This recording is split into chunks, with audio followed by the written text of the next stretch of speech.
Rubilux Paints, best quality, best value for money. உங்கள் பேர் சொல்லும் பெயிண்ட் Rubilux Paints. இனவெறி அரசியல் தாக்கரே அன்கோவை தள்ளாட வைத்த தென்னிந்தியர்கள். மும்பை பாஜக வசம் சென்றது எப்படி? மகாராஷ்டிராவில் நடைபெற்ற உள்ளாட்சி தேர்தல் முடிவுகள் இந்தியா முழுவதும் இருக்க அரசியல் வட்டாரத்தில் பெரிய அதிர்வலைகளை ஏற்படுத்தி இருக்கு. 29 மாநகராட்சிகளுக்கு நடைபெற்ற தேர்தலில் பாஜக தலைமையிலான கூட்டணி அமோக வெற்றியை பதிவு செஞ்சிருக்கு. அது மட்டும் இல்லாமல் பூனே, நாக்பூர், மும்பை உள்ளிட்ட முக்கிய நகரங்களை பாஜக கூட்டணி கைப்பற்றி இருக்கிறது பெரிய ஆச்சரியம்தான். இதுவரைக்கும் மும்பை மாநகராட்சி தாக்கரே குடும்பத்தோட கட்டுப்பாட்டில் தான் இருந்தது. இப்போ முதன்முறையாக அந்த ஆதிக்கத்துக்கு பாஜக முடிவு கட்டியிருக்கு. இதற்கு பின்னணியில் தென்னிந்தியர்களோட வாக்கு தான் முக்கிய பங்காற்றி இருப்பதா சொல்றாங்க அரசியல் பார்வையாளர்கள்.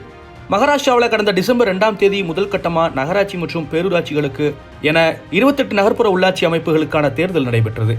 அந்த தேர்தலில் பாஜக தலைமையிலான மகாயுட்டி கூட்டணி 207 நகராட்சிகளை கைப்பற்றி தனது வலிமையை நிரூபிச்சிச்சு. அதோட தொடர்ச்சியாக கடந்த 15ஆம் தேதி மும்பை உள்ளிட்ட 29 மாநகராட்சிகளுக்கான தேர்தல் நடைபெற்றது. மாநகராட்சிக்கு ஏற்ற மாதிரி அரசியல் கூட்டணிகள் மாறுபட்டுச்சு. இதற்கிடையில் நேற்று தேர்தல் முடிவுகள் வெளியான நிலையில் அது பாஜக கூட்டணிக்கு சாதகமாகவே இருந்தது. மும்பை மாநகராட்சி எடுத்துக்கிட்டோன்னா மொத்தம் 227 வார்டுகள் இருக்கு. இதில் பாஜக மட்டும் தனியாக 87 வார்டில் வெற்றி பெற்றிருக்கு. அதோட ஏக்நாத் ஷிண்டேவோட தலைமையிலான சிவசேனா 27 வார்டுகளை கைப்பற்றியிருக்கு. மாநகராட்சியில் ஆட்சி அமைக்கணும்னா 114 கவுன்சிலர்களோட ஆதரவு தேவைப்படும் நிலையில் பாஜக கூட்டணி அறுதி பெரும்பான்மை பெற்றிருக்கிறது குறிப்பிடத்தக்கது. அதே சமயத்தில் உத்தவ் தாக்கரே தலைமையிலான சிவசேனா 62 வார்டுலையும், ராஜ் தாக்கரேவோட மகாராஷ்டிரா நவநிர்மான் சேனா 9 வார்டுலையும் வெற்றி பெற்றிருக்காங்க. காங்கிரஸ் மற்றும் அதோட கூட்டணி கட்சிகளுக்கு என மொத்தமே 15 வார்டுகள் மட்டும்தான் இருக்கு. இதன் மூலம் சுமார் 30 வருஷமா இருந்த தாக்கரே குடும்பத்தோட ஆதிக்கத்தை ஒழிச்சு மும்பை மாநகராட்சியில் பாஜக இப்போ மிகப்பெரிய கட்சியா உருவெடுத்திருக்கிறது அரசியல் ரீதியா மிக முக்கியமானதா பார்க்கப்படுது. மும்பையில மட்டும் மொத்தம் 1,27,00,000 வாக்காளர்கள் இருக்காங்க. இதுல மராத்தியர்கள் சுமார் 38% இருப்பாங்க. குஜராத், உத்தரப்பிரதேசம், பீகார் உள்ளிட்ட வட மாநிலங்களைச் சேர்ந்தவர்கள் 30%, தமிழ்நாடு, கேரளா, கர்நாடகா, ஆந்திரா, தெலுங்கானா உள்ளிட்ட தென் மாநில மக்கள் 26% இருக்காங்க. இந்த தேர்தலோட போக்க தீர்மானிச்சதுல முக்கிய காரணங்களா ராஜ் தாக்கரேவோட பேச்சு குறிப்பிடப்படுது.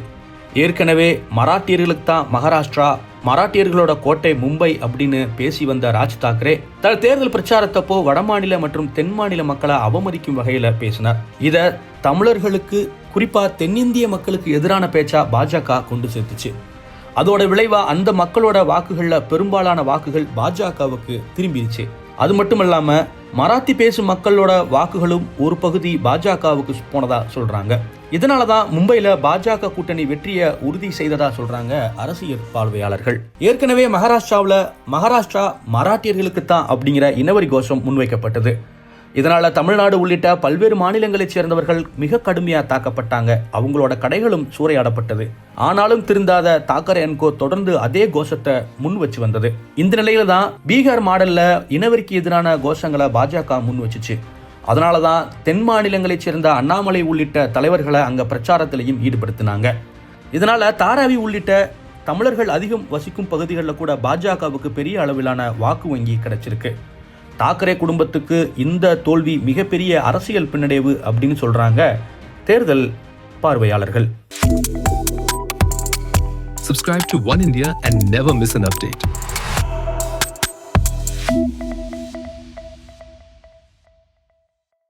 Rubilux Paints, best quality, best value for money. உங்கள் பேர் சொல்லும் பெயிண்ட் Rubilux Paints.